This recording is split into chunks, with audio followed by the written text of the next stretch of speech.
A Map of Thought, Episode 24, Joseph Schumpeter. Here is why this one matters right now, more than almost any other thinker in this entire series. If you have followed any conversation this year about artificial intelligence quietly eliminating entire categories of white-collar work, you have already been living inside Joseph Schumpeter's central idea, whether anyone in that conversation named him or not. He gave us the phrase for exactly what is happening: creative destruction. And he warned us, close to a century ago, that the very success of that process might eventually undermine the political system that makes it possible. Let us start with the phrase itself. What does creative destruction actually mean, precisely? Schumpeter's claim is that capitalism is never actually a smooth, stable system, quietly allocating resources efficiently, the way a lot of textbook economics likes to picture it. Capitalism, in his view, is fundamentally a process of perpetual disruption, driven by entrepreneurs introducing genuinely new products, new production methods, new forms of organization that do not just compete with existing businesses, they actively destroy them and everything built around them. The word creative is doing real work there, not just decoration. Schumpeter insisted the destruction is not an unfortunate side effect of progress. It is the actual mechanism of progress itself. You cannot get the creative part without the destructive part attached. They are the same process, viewed from two different angles. Give us a historical example he actually would have recognized from his own era. The railroad boom of the 19th century is close to a perfect illustration, and Schumpeter studied business cycles like this closely.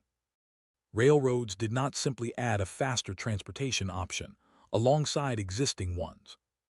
They devastated entire industries built around canal transport and long-distance stagecoach travel, bankrupted towns that had built their entire economy around being a stopping point on the old routes, and simultaneously created enormous new fortunes, new cities built entirely around rail junctions, new industries in steel and coal to feed the expansion.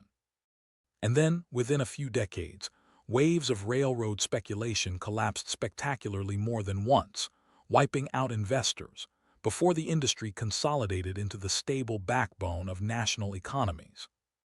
Genuine creation and genuine destruction, tangled together in the same historical event, impossible to separate cleanly. The automobile did the same thing a few decades later, on an even larger scale. It did not just improve personal transportation. It destroyed the entire economy built around horses, breeders, stable operators, blacksmiths, carriage makers, and it did so within roughly a single generation, while simultaneously creating the modern oil industry, the modern suburb, and eventually the entire American highway system. Let us bring this closer to something people have actually lived through themselves. Think about the neighborhood video rental store. For close to 2 decades, that was a genuine, stable small business, employing real people, anchoring real strip malls and town centers. Streaming video did not gradually nudge that business model aside. It effectively erased it within about a decade, worldwide, almost completely. And notice what that meant for the actual humans involved, not just the abstract economic statistic. Store clerks, many of whom had built genuine expertise and community relationships around recommending films, lost that specific livelihood, often with very little warning and very little institutional support helping them transition into whatever came next. Schumpeter never pretended this process was painless. He was explicit that creative destruction has real losers, not just abstract statistical churn, and that the gains and the losses do not land on the same people in equal measure. You mentioned business cycles a moment ago. How does creative destruction actually connect to boom and bust, rather than just one industry replacing another? This is a piece people often miss, because they hear creative destruction and picture only the long arc, one technology gradually displacing another. Schumpeter actually built a fairly detailed theory of business cycles around this same mechanism. A genuinely important new innovation, Railroads, electricity, the automobile, tends to arrive in clusters, because once one entrepreneur proves a new approach works, a wave of imitators rushes in to copy and extend it, fueling a period of rapid investment, borrowing, and expansion. Eventually, that wave overextends, more capacity gets built than the market can actually absorb, and a sharp downturn follows, clearing out the weakest, most poorly run imitators while the genuinely strong innovations survive and consolidate. Then the cycle waits for the next major cluster of innovation to start the whole process over again. Schumpeter's economics was never really about smooth, steady growth. It was about violent, uneven waves, each one clearing space for the next. So, where does the entrepreneur fit into this picture? You mentioned them as the driver. The entrepreneur, for Schumpeter, is genuinely the hero of the whole story, though hero in a complicated, double-edged sense. Not simply a clever businessperson chasing profit, but someone with a specific kind of restless drive to build something genuinely new, to combine existing resources in a way nobody had combined them before, driven as much by the challenge and the will to create as by the money itself. Schumpeter was writing well before Silicon Valley existed, but the culture that later built up around Silicon Valley, the almost worshipful language around founders, disruption as a positive word rather than a warning, moving fast and breaking things treated as a virtue rather than a risk, reads today like an almost too perfect vindication of exactly the figure he described. And it is worth being honest that this same culture has produced real damage alongside real innovation. Communities hollowed out by a company's rapid rise and equally rapid collapse, workers treated as disposable in the name of speed, entire industries destabilized faster than any social safety net was built to absorb. Schumpeter would not be surprised by any of that. He expected it. What might genuinely surprise him is how completely modern business culture turned his description of a painful, disruptive process into an unambiguous cheerleading slogan. You mentioned earlier that Schumpeter made a darker prediction as well, beyond just describing the disruption itself. This is the part people who only know the phrase creative destruction usually miss entirely, and it is arguably his most interesting idea. In his book Capitalism, Socialism, and Democracy, published in 1942, Schumpeter argued that capitalism's very success would eventually produce the conditions for its own political undoing, not through workers rising up in poverty and revolution, the way Karl Marx had predicted decades earlier, but almost the opposite way. Schumpeter's argument ran roughly like this.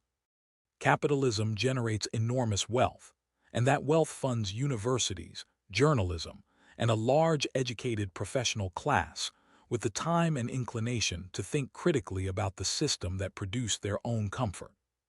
That educated class, he predicted, would tend to develop a kind of intellectual hostility toward capitalism itself, criticizing its instability, its inequality, its relentless disruption, even while benefiting enormously from the wealth it generated.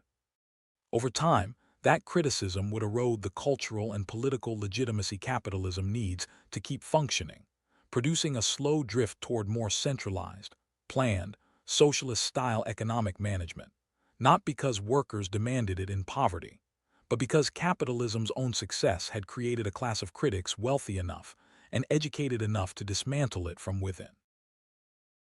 That is a genuinely strange prediction to sit with, because it inverts the usual story about where anti-capitalist sentiment comes from. It does, and it is worth being honest that Schumpeter's prediction has not played out in any simple, clean way. Capitalism, in most of the world, has not been quietly replaced by socialism through elite drift, the way he expected. But you can still hear an echo of his argument in modern debates about universities, media, and highly educated professional classes being culturally distant from, or actively critical of, the market systems that fund their institutions and their own economic comfort. Whether that specific tension is actually eroding capitalism's legitimacy the way Schumpeter predicted, or is simply ordinary internal criticism that any healthy system should be able to absorb, is a genuinely live argument, and reasonable people land in very different places on it. Let us close on the most immediate version of this happening right now. Artificial intelligence is producing creative destruction at a pace and scale that genuinely tests Schumpeter's framework. Entire categories of white-collar work, drafting routine legal documents, basic coding tasks, first-pass customer service, translation, are being reshaped or eliminated within a handful of years, not the generation or two earlier waves of disruption typically took. That compressed timeline is exactly why this moment feels so unsettling to so many people. Schumpeter's framework tells you the disruption itself is not new. Capitalism has always worked this way. What is genuinely new is the speed, and speed changes the human cost, because it leaves far less time for displaced workers, communities, and institutions to adapt before the next wave arrives. Next time, we meet someone who challenges the entire romantic image of the lone entrepreneurial genius that Schumpeter helped build. Mariana Mazzucato argues that behind almost every celebrated private innovation, the smartphone in your pocket, the vaccine in your arm, sits a much less glamorous, much less discussed actor, quietly taking on the biggest risks of all: the state. See you then.